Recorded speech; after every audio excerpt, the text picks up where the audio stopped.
Oi, gente. Estamos iniciando então a live. Vamos aguardar aqui o Andrei entrar para que a gente comece então efetivamente a conversar. Ó, o Andrei aqui já pediu.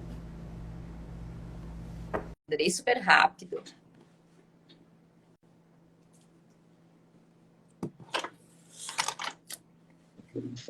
Oi, E Aline, tudo bom? aí? E aí? Como vai? Quanto tempo? Quanto tempo, mas olha Pois só, é, a gente quase não se fala agora. pois é. Quase não temos projetos, né? Quase a gente quase não inventa nada.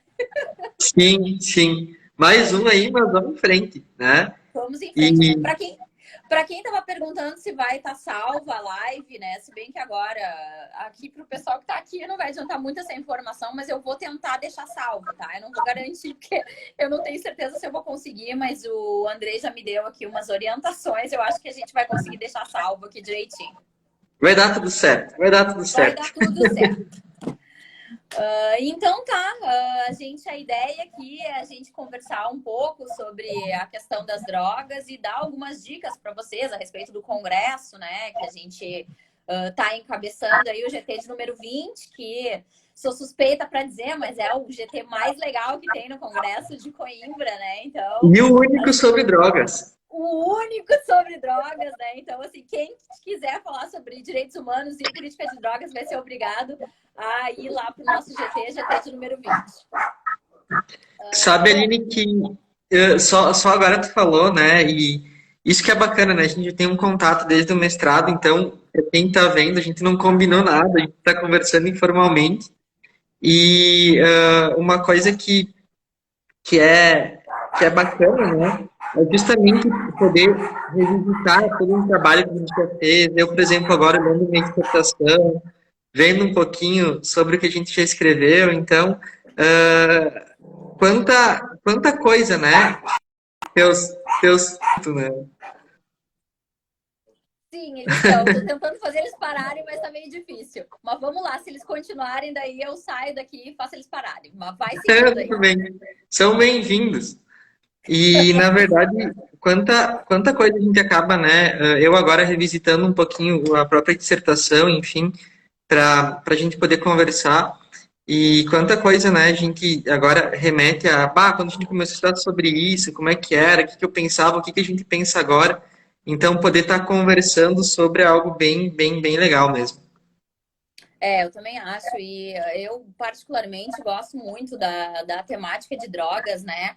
E já quero fazer um elogio aqui público ao Andrei, né? Eu sou uma pessoa que estudo drogas há muito tempo, né? Eu desde a graduação eu trabalho com drogas, meu TCC foi de drogas. Eu entrei no mestrado com um trabalho sobre drogas, mas no fim acabei trocando para remissão da pena pela leitura, por questões aí, né, de ordem didática. Mas o Andrei trabalha com drogas e, assim, eu super recomendo, né, para quem quer já aí estudar um pouco mais sobre a temática, a dissertação do Andrei, né? Então, acho que já vale aí como uma primeira dica, né? Até para quem quer se basear aí para a questão do nosso congresso, é a dissertação do Andrei, que em breve vai virar livro, que a gente andou conversando sobre isso. Amém. Então, em breve vai ser um livro bem legal. Mas, assim, super indico a dissertação do Andrei, porque o Andrei é uma das pessoas que mais sabe de drogas hoje, né? Então, assim, dúvidas que vocês tenham, né? E, assim, posso dizer com propriedade, porque sou uma pessoa que trabalha com drogas até hoje, né? Estudo o assunto. Então, assim, quem quiser aí tirar dúvidas com ele, né? E saber mais sobre a temática aí, tá em muito boas mãos. Eu tô aqui com a Chanel para ver se ela para de latir, tá, gente? Então aí, ó, aí pelo menos ela parou. Ela acho que ela quer participar Participação mesmo aqui da, especial. da live. Sabe, Aline, que eu acabei esquecendo, mas eu ia falar, né? Eu até comentei antes que o nosso GT é o único sobre drogas no Congresso, né? E isso me parece que a gente acaba aceitando uma verdade que de fato não é uma verdade, se construiu a partir de uma mentira, e acaba normalizando isso. Então, espaços para se discutir já não são tantos como deveriam ser em relação a uma temática, uma problemática que é muito importante. Porque a gente tem uma questão aí de saúde muito grande, obviamente, em relação aos usuários, mas tem uma relação de guerra, tem uma questão de guerra também.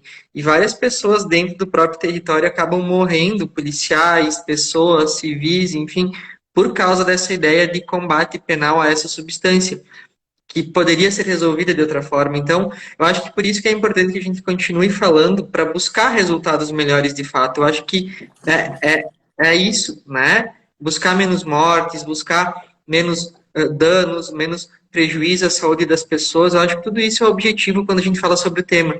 E poder discutir isso num congresso é legal, mas também verificar que a gente tem um só discutindo sobre, me remete à ideia de que daqui a pouco a gente está normalizando um pouquinho e aceitando o penal, sendo que ele foi imposto por questões que não envolviam a saúde pública e agora acaba matando mais do que a própria substância. Sem dúvida, né? E uma questão importante é a gente sinalizar para o fato de que essa guerra às drogas, né, que há muito tempo foi encabeçada pelos Estados Unidos, vem sendo, de uma certa forma, abandonada por muitos países, né? Então, assim, o caminho, né, essa abertura para a descriminalização, né, tá vindo bastante forte, né?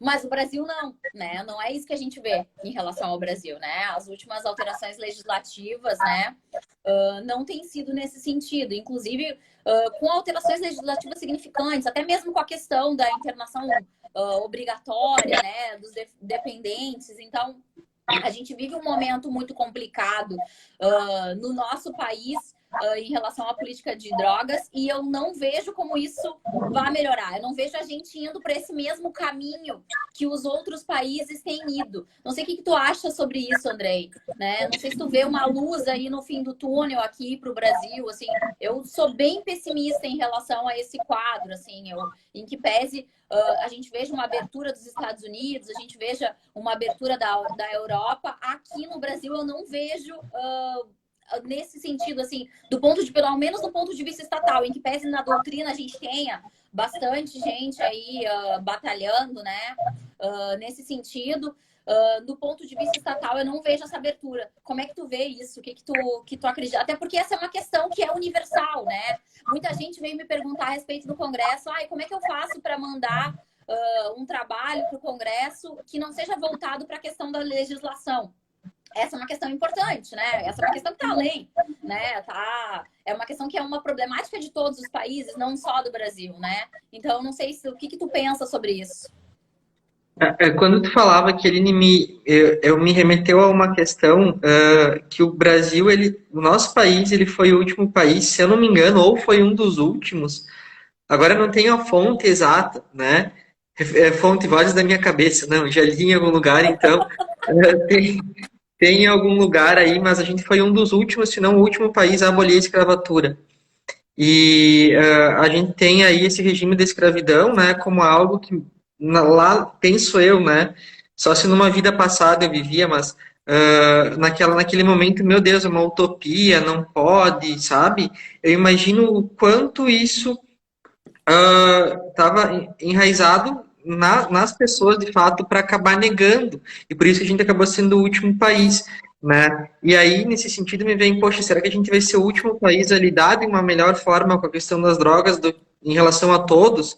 Será que a gente vai ter que esperar mais pessoas morrerem, mais civis, mais usuários, mais funcionários das agentes de segurança pública, de fato, né, nessa guerra, ou a gente vai tomar alguma decisão? Então, acho que é uma coisa que não é difícil agora pensar numa alternativa para o Brasil, como, por exemplo, Portugal, Uruguai, enfim, algum outro país, porque não só em questão de governo, mas em questão da nossa cultura, né? E aí eu faço uma meia-culpa também, porque a primeira vez que eu ouvi falar sobre esse assunto foi num congresso, num evento de ciências criminais da UPF.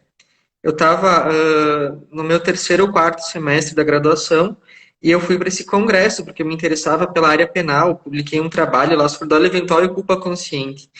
E uma das palestras era com Orlando Zacconi, né? Que Orlando, assim como o Valois, o Solon de Carvalho, é uma grande referência sobre o assunto no nosso país. Ele é um delegado de polícia lá do Rio de Janeiro. E o cara chegou, ele não pôde vir, né? Ele teve um imprevisto, mas falou por áudio, enfim, por vídeo e por telão. e não tinha pandemia, mas teve esse imprevisto também, né? E ele falou que ele deu a opinião dele do porquê tinha que regulamentar tudo, né? E eu achei, meu Deus, cara, esse cara tá louco, esse cara tá pirado, né? E aí vinha aquele preconceito, aquele preconceito, ah, mas tu propõe isso para que usem, para que isso, e já remete ao dano do uso. E na verdade é o contrário. É para a gente evitar, e aí depois eu fui estudando e percebendo, poxa, mas acho que tem razão, né? Acho que alternativas aí podem vir no sentido de serem menos prejudiciais do que o que acontece agora, tanto a nível de morte quanto a nível da própria consequência do uso, morte por tiro, por arma e por aí vai. Então, era um pensamento que eu mesmo tinha enraizado lá atrás e vai um tempo para mudar, vai algumas leituras para mudar, né? E vai principalmente entender que de fato não é a defesa do uso, por exemplo, a gente não defende o uso de cigarro, eu não gosto de cigarro, né? Mas ele é liberado. Quanto o uso dele diminuiu depois que campanhas de conscientização se fizeram presentes? Então é esse o caminho, né? Eu acho que é esse o caminho, é mudar um pouco o pensamento, não só dos governantes, mas o nosso pensamento também enquanto população. E me uso como exemplo nesse caso. Não, e também tem a questão do resultado, né? O que a gente espera, né, de uma política de drogas, né? Efetivamente, né? O que a gente quer? A gente quer evitar o uso, né? E será que se a gente for analisar a evolução legislativa de drogas que a gente tem no Brasil, será que a gente conseguiu reduzir o uso? Será que as pessoas estão usando menos drogas? Claro que não, né? A gente não consegue, a legislação não tem esse poder, né? Então, é aquele grande problema, né, da gente não fazer estudo de impacto legislativo no Brasil. A gente legisla, vai lá, aumenta penas, sem saber qual é o resultado prático disso, né? Então, é bem isso como tu falou, né? As pessoas, né, e aí eu falo do senso comum de forma geral, muitas vezes compram um discurso, né, de pessoas, às vezes até mesmo do direito, né, mas que não estudam a fundo a matéria, de que a solução é efetivamente, não, vamos aumentar as penas, né, vamos fazer uma legislação que vá aí deixar mais difícil, né, a gente ter uma progressão de regimes, enfim, quando na verdade a gente tem feito isso há muitos anos e a gente não tem tido um resultado positivo nesse sentido, né? Então, o que a gente quer, né? Essa é a grande questão, né? O que a gente espera dessa política de drogas, né? E principalmente qual o resultado que a gente tem, que é esse que tu acabou de falar, né? E outra questão que é muito importante, eu sempre digo isso, né? E bate num ponto, né, que tu acabou de falar. Quando a gente tem o proibicionismo como regra, né, e que é o que a gente tem, o resultado que a gente tem é o tráfico, né? E isso vai acontecer com qualquer tipo de substância. Então, a gente pode dar o exemplo, por exemplo, nos Estados Unidos, a questão da lei seca, né? Quando os Estados Unidos estabeleceu a lei seca e proibiu o álcool, qual é o resultado que a gente teve automaticamente? O tráfico de álcool, né? Ninguém deixou de beber porque o álcool era proibido, né? É a mesma coisa que aconteceria hoje se a gente proibisse o cigarro, por exemplo, né? Eu também nunca usei cigarro na minha vida, detesto cigarro, mas muita gente continuaria utilizando cigarro se ele fosse proibido, né? As pessoas não iam conseguir parar de se utilizar da noite para o dia. Né? Então, assim, a gente não consegue ter o resultado, né? A gente não consegue fazer com que as pessoas parem de utilizar a substância, mas o resultado da política que criminaliza isso, que é o tráfico e a violência, é sentido por todas as pessoas, aquelas que usam e aquelas que não usam a substância, né? Então, eu e tu, por exemplo, a gente que não usa drogas, nenhum tipo de drogas, né? Nem álcool, né? Álcool até a gente usa de vez em quando, mas cigarro, por exemplo, né? Que a gente não utiliza, né? A gente sofre as consequências dessa proibição também, né? A gente paga esse preço também, que é a violência, né? Que é suportada por todos. E as pessoas não se dão conta disso, né? Fora os gastos públicos, né? Os gastos que a gente tem aí, estatais, né? Nessa tentativa de combate, né? E que é completamente inócuo, né? Porque a gente efetivamente não consegue controlar, né? A gente não consegue ter nenhum tipo de resultado. O que eu ia te dizer, Andrei? Vamos falar um pouquinho, eu acho, de indicação de bibliografia. Que o pessoal tem pedido bastante indicação de obras aí para a questão voltada do Congresso, né? Porque o Congresso ele está trabalhando aí com essa perspectiva, né, dos direitos humanos também, né? Então, o pessoal tem me pedido bastante indicação de obras, né? Não sei se... Eu já falei da tua dissertação, né? Que ainda não virou livro, mas vai virar livro em breve. Mas o que tu diz aí de obra aí para indicar pra gente aí? Daí eu vou falar algumas aqui também. Aline, eu acho que talvez a gente vá até concordar nas obras e a gente vá pelo mesmo caminho em relação a elas. Mas eu acho que a principal obra hoje, para a gente poder entender tudo isso de forma completa, é o Direito Penal da Guerra às Drogas do Valois. A gente não pode Sem dúvida. fazer nenhuma caminhada, não pode trabalhar o assunto hoje sem ler essa obra que a Aline está segurando na mão. Aí, ó. Né? E tava com um baita de um desconto, à venda por R$ 30 esses dias, gente. Meu Deus do céu, vale muito a pena. R$ 30. Eu acho que, assim, além dele, o Saulo de Carvalho, né? O Saulo de Carvalho, agora, tô até com o livro aqui, tô tentando achar ele na minha estante aqui na frente para ver, não me recordo o nome, mas o Saulo de Carvalho tem o Política Criminal de Drogas, que vai também falar, né, no aspecto dogmático, no aspecto processual, e no dogmático penal, processual penal e também na parte criminológica. Então, é um livro essencial para trabalhar sobre o assunto. O que tu organizou com a Roberta, né, do qual eu fiz parte, a gente não pode deixar de indicar também está aí. Tem debates múltiplos e variados, então, sobre esse assunto, tá? Eu acho que também é fundamental. Mas quem? Tem um livro, que agora não me recordo o nome, mas é do... Ele participou junto nesse livro de drogas agora teu, não me recordo o nome dele, mas é Pablo o... Ornelas? O Pablo Ornelas, ele tem um trabalho muito bacana a partir, o uso de drogas a partir do Foucault, então, dos conceitos de biopolítica do Foucault, que eu acho que é fundamental também. Pablo é E incrível vários mesmo. autores, a Luciana, né, agora não vou saber como fala sobre o nome, mas a Boiteux, ali, enfim, Uhum. trabalha sobre. Então, eu acho que tem que partir daí, né, tem que partir daí, especialmente do Salo, do Valois. É isso aí, eu também concordo aí com todos esses títulos que tu falou. Inclusive, o Política Criminal de Drogas, do Saulo de Carvalho, foi o meu referencial teórico lá no meu TCC. Só não vou dizer o ano aqui para não entregar a minha idade, né? Porque faz muito tempo.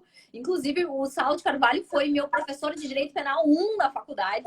Né? Então, assim, tive a Que honra! sorte, né? Porque é uma sorte, né? Tu ter um Bah, professor desse tamanho aí no teu primeiro direito penal, né? E foi, com certeza, foi, assim, totalmente determinante para eu me tornar, para essa minha veia garantista, né? Que está cada vez mais forte, obviamente, foi algo que eu construí na minha vida, mas com certeza ele foi o primeiro ali, né? Ele que plantou a sementinha, assim, né?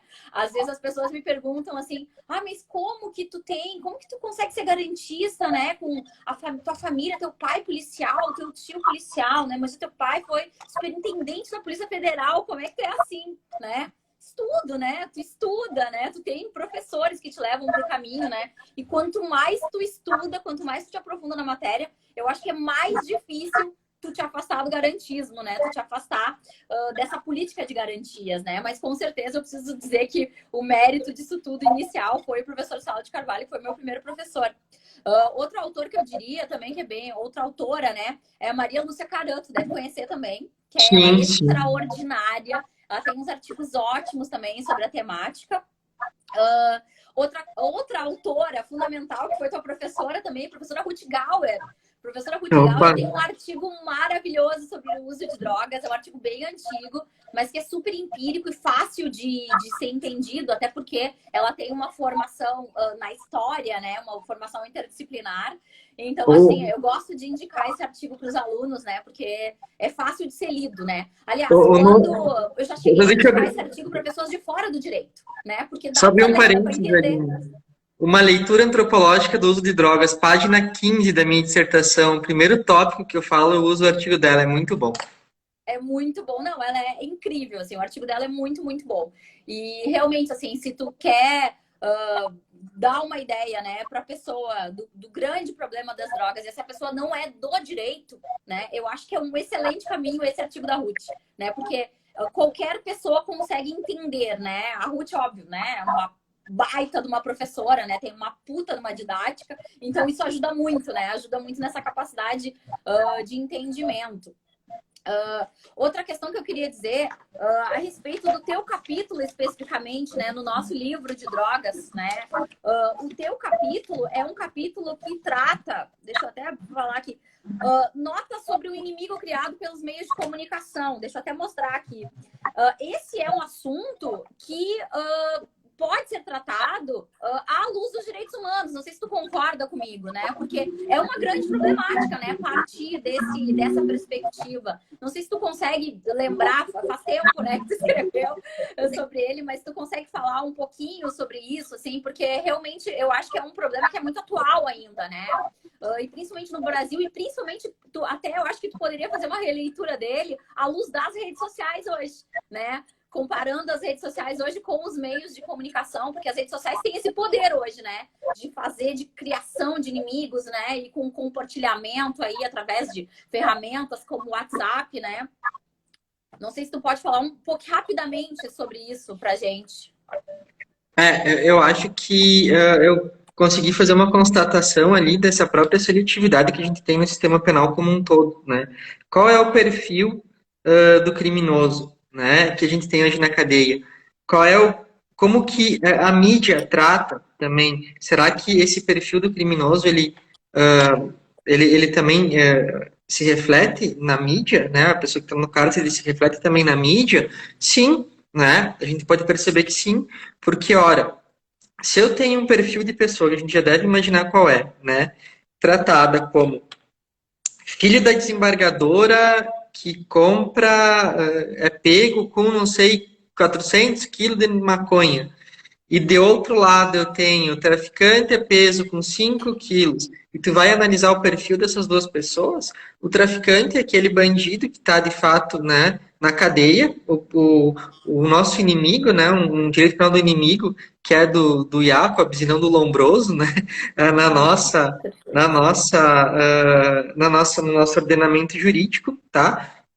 Também refletido aí pela mídia, né? Assim que as pessoas acabam vendo essas pessoas. E vai de encontro aí a toda esse racismo estrutural que a gente tem no nosso país também, de designar aí um perfil de pessoa como detentor de características negativas, né? Como, por exemplo, a própria criminalidade. E nesse sentido, um livro que eu quero indicar também para complementar o estudo disso é o da Vera Malaguti Batista, Difíceis Ganhos Fáceis, que vai Perfeito. analisar toda a juventude que se envolvia com a questão das drogas em épocas aí, décadas de 50, 60, 70, 80, e vai verificar, olha, alguns eram usuários, eram destinados, então, um tratamento médico, né, voltavam para casa e tudo certo. Outros, então, eram presos, enfim, né, à margem aí de qualquer garantia, de qualquer processo, pela mesma quantidade, pela mesma substância. Esse é o ponto, né? É entender por que o nosso país constrói isso. Isso se reflete em vários pontos, na cadeia, na mídia, como eu escrevi no artigo, e até às vezes na nossa fala, na atividade, né? Judicial, por vezes, policial, por vezes, acaba se refletindo, né? Até das pessoas que comentam no dia a dia alguma coisa, pode ter alguma coisa que soe aí preconceituosa. E isso, né, ganha outras proporções quando essas pessoas são presas e vistas como criminosas e não usuárias, assim como outras são vistas como usuárias. Perfeito, né? Tem toda essa questão do perfil, né? É que a gente tem um grande problema também do perfil, e é o grande problema do nosso sistema criminal, né? A gente sabe quem é que vai para dentro do sistema criminal, né? Que o nosso sistema criminal, ele é efetivamente feito para pretos, jovens e pobres, né? Esse é um dos grandes problemas, né? E o fato, isso até é uma questão que eu defendo lá no nosso livro preto, no outro livro, né? Um artigo que eu falo também sobre drogas, né? O tráfico de drogas como meio informal de trabalho, né? Então, se a gente olha para essa população, né? Essa população pobre e negra, ela vê no tráfico de drogas uma forma de trabalho, né? Porque existe uma grande demanda, né? E aí elas acabam vendo como uma forma de subsistência, né? E se a gente for olhar sobre na ótica das mulheres, né? O tráfico de drogas representa eu não tenho. Agora a gente está com um grande problema que a gente não tem dados recentes mais, né? Com a função da pandemia, meio que se perdeu, né? A gente não tem dados específicos de quanto quantitativo em relação à população carcerária, né? Mas assim, o tráfico de drogas, se eu não me engano, né? Antes dos dados, antes da gente se perder esses dados, o tráfico de drogas era a segunda maior causa, né, de prisão, só perdia para os crimes contra o patrimônio, e nas mulheres era a grande causa, né? Então as mulheres, elas entram dentro do sistema prisional em razão do tráfico de drogas, e essas mulheres, elas entram exatamente porque elas precisam se sustentar, né? Então a gente acaba indo para o mesmo problema, né? E se a gente for analisar nessa perspectiva, a gente está dentro de um grande problema de direitos humanos, sim, né?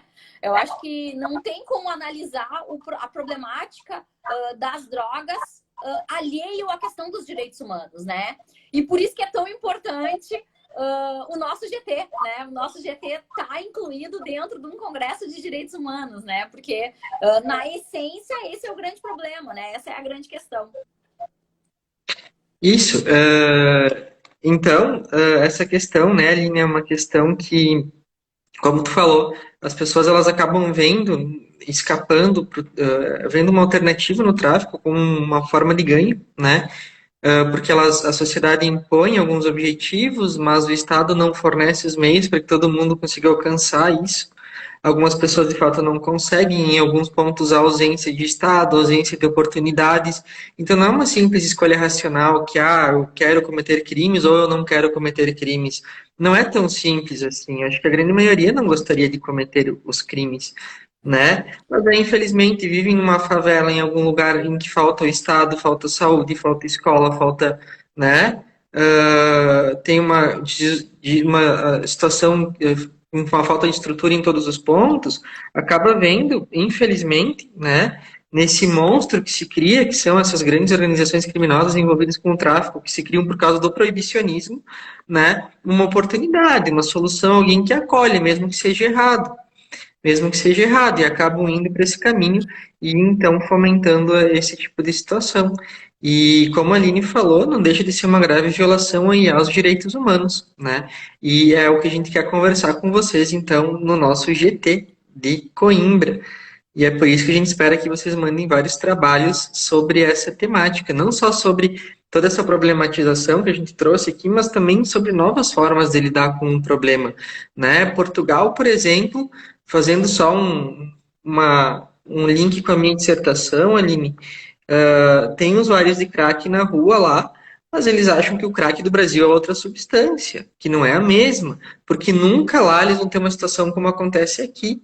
Lá parece coisa que a pessoa vai falar, meu Deus, mas é um incentivo ao uso de drogas. Mas tem espaços públicos em que se chama essa situação de política de redução de danos. A pessoa precisa usar, ela não consegue ficar sem usar, mas vai conseguir usar com uma seringa descartável, né? Vai ter um cuidado, não vai ter outros prejuízos que as pessoas que não têm isso não têm. E com isso, ok, às vezes tu não vai conseguir eliminar o uso, mas tu vai diminuir muito esse uso e as consequências desse uso. Então, essas novas alternativas, digamos assim, de lidar com esse problema também são objetos aí do nosso GT, de fato, porque se vinculam ao direito humano, né, da saúde, enfim, e tudo mais. Então, a gente espera que mandem trabalhos e que a gente possa discutir profundamente isso lá em Coimbra, daqui, mas lá em Coimbra, no caso. Não, fora o privilégio, né, de poder participar de um congresso europeu internacional de dentro de casa, né? Mas agora tu tratou da questão do crack, eu lembrei do Carl Hart, né? Carl Hart deve conhecer o Preço Muito Alto, né? Ele trabalha muito bem com essa temática, né? Essa problemática do crack.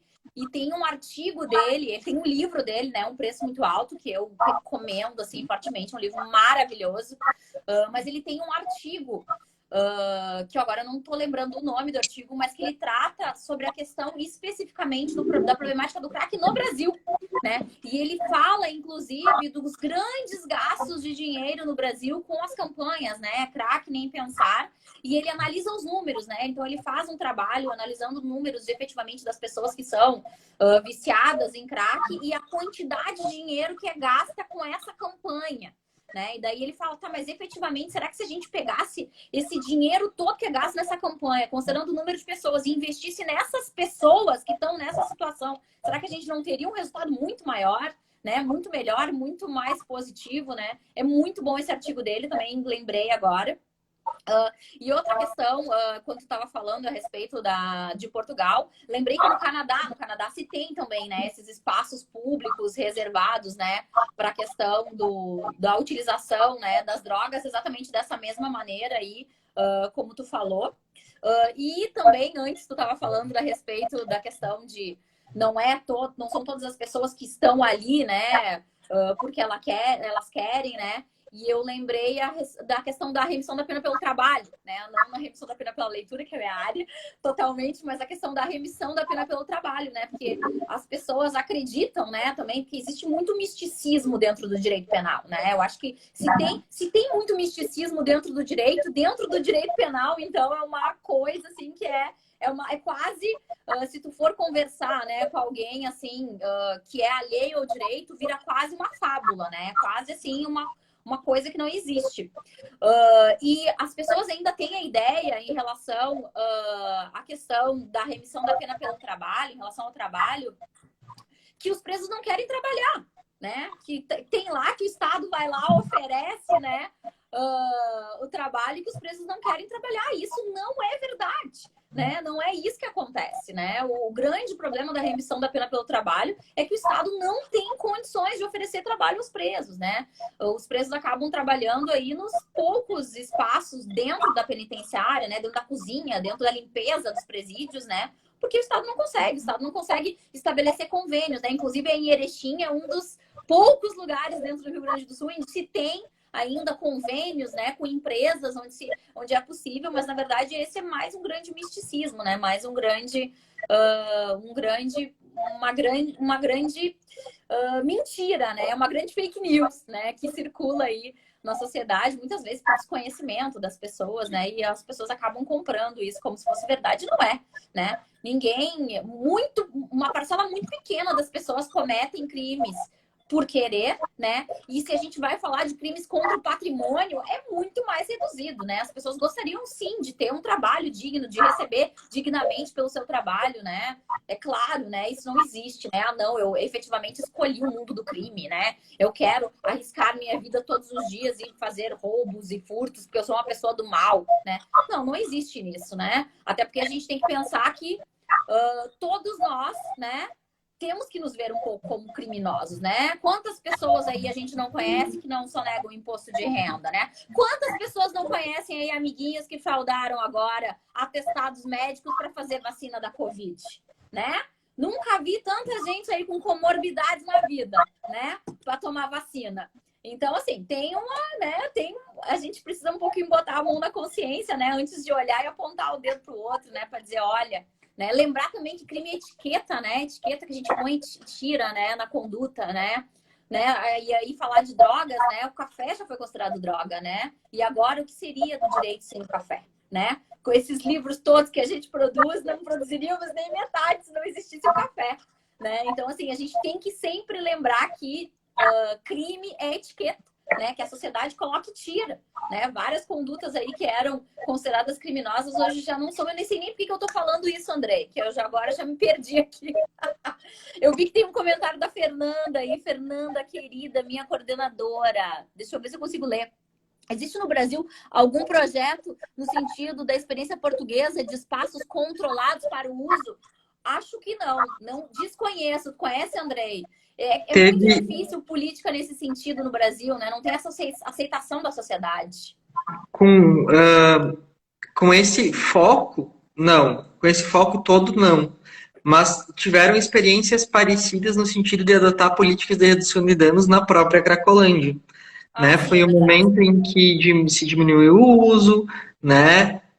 Até índices de criminalidade acabaram diminuindo, então, com resultados positivos, entendendo que, de fato, não é o direito penal, a paulada ali, o choque, a cacetada nas pessoas vai acabar com o problema, mas é entendendo aquilo como uma questão não só de saúde, porque as pessoas não estão lá só para usar drogas, às vezes a droga lá é o próprio refúgio delas.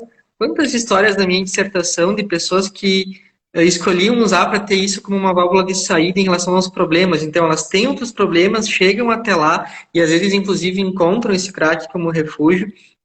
Então, uma política entendendo essa situação da Cracolândia, que além de ser uma questão de saúde, é uma questão social, conseguiu surtir efeitos melhores, né, do que a própria repressão penal. E aí já teve, mas era uma política de um determinado governo, e não vem ao caso qual é o governo aqui, mas sim a análise da política, que foi uma política positiva e parecida com essa experiência, porque buscava, por meio de alternativas, reduzir o uso. Se troca de governo, se voltam os mesmos objetivos. Quais objetivos, Andrei? Tratar tão somente como direito penal, sim, mas isso é um meio para atingir um objetivo muito maior lá, que é tirar as pessoas daquela região e não resolver o problema delas, que é um problema social acima de tudo. Antes de ser um problema de drogas, é um problema social acima de tudo. Vamos tirar dali, vamos revitalizar o bairro, deixar mais rico, para que pessoas de maior poder aquisitivo façam parte, comprem, gastem. E essas pessoas para onde vão? Não sei, né? Vão formar mini cracolândias por aí, depois voltam. Então é o que a gente chama de processo de gentrificação, na verdade, que acontece lá. Né? A gente até fala dessa política penal, mas ela é utilizada como instrumento de controle, como em relação às drogas aconteceu várias vezes, especialmente nos Estados Unidos. E aí eu indico o livro da Michelle Alexander, né? A Nova Segregação, Encarceramento em Massa. Enfim, né? Que o próprio direito penal se torna um meio e não um fim. É isso aí, Fernanda, maravilhosa, muito obrigada pela pergunta. E é isso aí mesmo, André. E agora a gente viu, né, cenas recentemente terríveis em relação à Cracolândia lá em São Paulo, né, que chegaram a construir. Eles construíram pilares, né, para tirar as pessoas ali, como se tu fosse tirar as pessoas dali, fosse sumir o problema, né, fosse desaparecer, Pedras né, no o chão, problema. tipo, por não deitarem ali, porque elas deitavam, era o único lugar que elas tinham, né? Ah, não quero que vocês deitem aqui. Mais ou menos aquela ideia, vai estragar a paisagem, né? Aí colocam onde tem o chão liso para que as pessoas deitem, colocam umas pedras pontiagudas de forma que elas não deitassem, para não ficar ali, entende? Não resolve o problema. Só tira dali, não se preocupa com essa pessoa. A gente acaba deixando de lado um estado de bem-estar social que se preocupa com o outro, né? O outro é um inimigo que tem que ser combatido aí de qualquer jeito, ou pelo menos não incomodar. Se não incomodar, tá bom. É a questão também da política das janelas quebradas, né? Que foi adotada lá em Nova York pelo Giuliani, né? De vamos limpar a cidade, né? Vamos tirar tudo, né? E aí o que vai acontecer com essas pessoas, né? Obviamente elas não vão deixar de existir, né? O problema social vai continuar, só que ele vai se dispersar para outros lugares e daí eu lavo as minhas mãos, né? Na minha cidade aqui eu limpei essas pessoas que vão para outros lugares, o problema é delas, né? E realmente não é assim, né? Se a gente quiser resolver o problema de verdade, a gente tem que encarar o problema, né, real, né? E não é fácil, né? Esse eu acho que é um grande problema no Brasil, no mundo, mas no Brasil principalmente, né? A gente quer soluções rápidas e fáceis, né? A gente não quer efetivamente, né, enfrentar o problema, né? Eu sempre digo, né? As pessoas perguntam, qual é o problema, então, para a política de drogas, né? Qual que é a melhor solução? Bom, começa pela educação, né? Não, professora, mas a educação demora muito e é muito caro. Demora muito e é muito caro, mas é assim que a gente tem que fazer. Né? É assim que se enfrenta um problema e resolve um problema, né? Se o problema é de gente grande, a gente tem que resolver, né, da mesma maneira. Aline, uma das melhores entrevistas que eu vi, agora eu quero só falar para não fugir aqui, eu acabar esquecendo, mas uma das melhores entrevistas que eu li e um dos melhores livros que eu li para entender isso daí, a entrevista é do Nem da Rocinha. O Nem da Rocinha dá uma baita de uma entrevista e fala: quer resolver o problema das drogas? Educação. Educação é algo de resultado a longo prazo, não dá volta para ninguém agora. Né? Tu mostrar que tu tá combatendo ali, né, sem resultado nenhum, tu mostrar aí dá. Uma educação, não. E o Nem da Rocinha fala, ele dá uma entrevista para o El País, que é um veículo de notícias muito boa. E tem um livro, O Dono do Morro, que conta a história dele. Óbvio que não justifica, né? Mas tudo isso que a gente falou do porquê que a pessoa entra nesse mundo, né? Tudo isso a gente consegue vincular ali e entender Então, assim, ou a gente fecha os olhos e começa a meter bala em todo mundo e cadeia, e aí a gente sabe quem vai preso e quem não vai, quem é usuário e quem é traficante, né? Tem um perfil, a seletividade que o Zaffarani fala tem um perfil bem específico, ou a gente começa a tentar entender o problema para tentar resolver. Todo mundo quer resolver, mas metendo chumbo ali a gente não vai.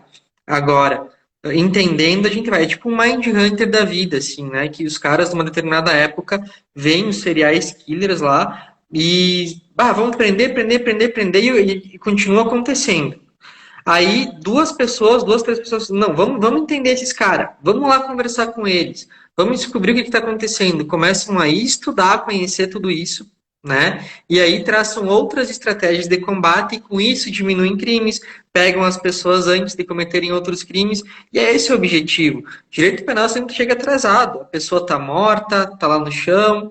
Se tu chegar antes, a gente nem vai ver o direito penal incidindo, uma pessoa vai estar viva, vai ter menos morte, menos gente com problema. Eu acho que é por aí, é em questão de inteligência racional, é deixar de analisar isso com emoção e paixão e tentar analisar isso daí a partir de uma perspectiva da razão. É isso aí, perfeito, né? Mas é bem como tu falou ali no início, né? Direito penal dá voto, né? Direito penal da mídia, né? A sociedade tem essa coisa, né? Ai, que legal, né? O político tá fazendo alguma coisa, ele criou uma lei, ele aumentou a pena, né?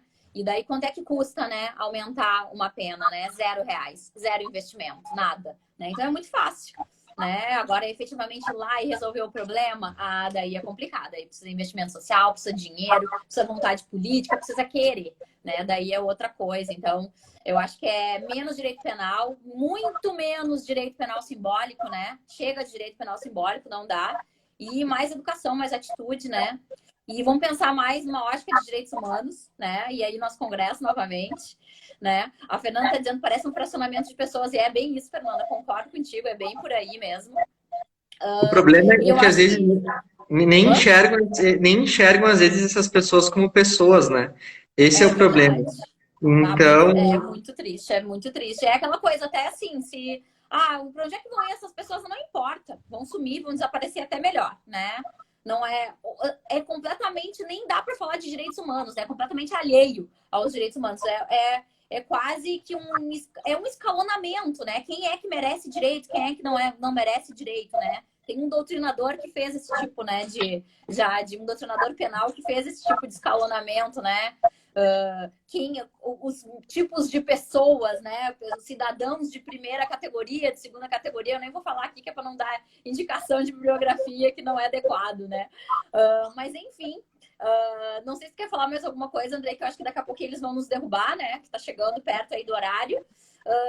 Antes, só quero dizer uma coisa, que a gente vai fazer um sorteio desse livro aqui lá no Instagram do Andrei, então já sigam o Andrei aí, né? A gente vai colocar as diretrizes do sorteio direitinho lá, mas a gente vai sortear esse livro, um exemplar, né, desse livro já para ajudar vocês aí com a questão dos trabalhos aí no Congresso. E a gente deve fazer mais alguma live ou de repente alguma coisa para o YouTube, falando, né, mais um pouquinho a respeito do Congresso. E eu não sei se quer fazer mais algum comentário, Andrei, aí, falar alguma coisa. Quero agradecer a participação, né, enfim, essa iniciativa que a gente pode ter de falar um pouquinho sobre, reforçar o convite, seja para quem está aí agora, seja para quem vai ver depois, e de fato, né, busquem aí as informações do Congresso, busquem estudar o nosso GT a partir dessa nossa live e participem, gente, né? A fins acadêmicos é muito importante, é muito bacana, tá? É muito legal. E é uma experiência que vai ser muito, muito boa, né? Participar de um congresso internacional, ainda mais agora, nessa forma virtual. Aline, cara, eu lembro assim, quando eu comecei a graduação, eu tinha medo de ir nesse GT, sabe? Porque, meu Deus, eu vou falar, tem um monte de gente ali, o que vão achar, né? E ainda mais que tem o coordenador, que ele fala, ó, eu acho isso, eu acho aquilo. E aí tu começa a gostar, sabe? Tu vê que é uma troca de ideias, não é ninguém julgando ninguém, mas tu tá ali aprendendo. Então, eu acho que isso é o mais gratificante, né? Eu acho que isso é o mais importante. busquem participar aí, de fato, desses congressos, né, especialmente desse que a gente vai estar coordenando aí, esse GT, eu e a Aline. O congresso vai estar muito bacana também e a gente espera vocês, né? Espera vocês aí para discutir um pouquinho sobre drogas. Vai ser muito, muito massa. É isso aí. Qualquer dúvida, podem me chamar, podem chamar o Andrei aí. Entrem lá no Instagram do Congresso de Coimbra, lá também tem todas as determinações. Dá para colocar também no Google, né? Se colocar ali Congresso Internacional de Direitos Humanos de Coimbra, vocês vão achar ali a página direitinho deles. E procurem o GT de número 20, que é o melhor GT do Congresso, mais legal. E é o único GT sobre drogas, né? Então não tem erro, que a gente vai estar lá esperando o trabalho de vocês. E é bem isso, bem como o Andrei falou, dá um medinho no início, mas tem que ir em frente, né? Vai passando, e quanto mais a gente vai participando, mais vai passando medo, né? E assim, até para quem é aluno, né? Imagina tu sair da faculdade com uma publicação internacional, né? Participação em um congresso internacional. Então, assim, é uma baita de uma oportunidade, né? Então, até se a gente tem um aspecto positivo na pandemia, eu acho que esse pode ser considerado um deles, né? Porque se a gente não tivesse na pandemia, esse congresso ia ser presencial, e daí ia ter que pagar passagem, ia ter que pagar hospedagem, né? Então, assim, ia ser muito mais difícil, ia ter que gastar aí, sei lá, uns 10, 15 mil para poder apresentar esse trabalho. Então, é a oportunidade aí de ter um trabalho internacional no currículo aí, sem gastar. Então, é isso, eu acho, né? Aguardem o nosso sorteio aí, participem do nosso GT de número 20, estamos esperando vocês. Valeu, obrigado, Aline, obrigado, pessoal, e até a próxima, tá? Pesquisem Obrigada, o Andrei. congresso Obrigada, aí gente. Até a e a gente se próxima. Vou encontra. tentar deixar salvo, né? Vamos ver se vou conseguir. Tchauzinho. Valeu, até mais. Até.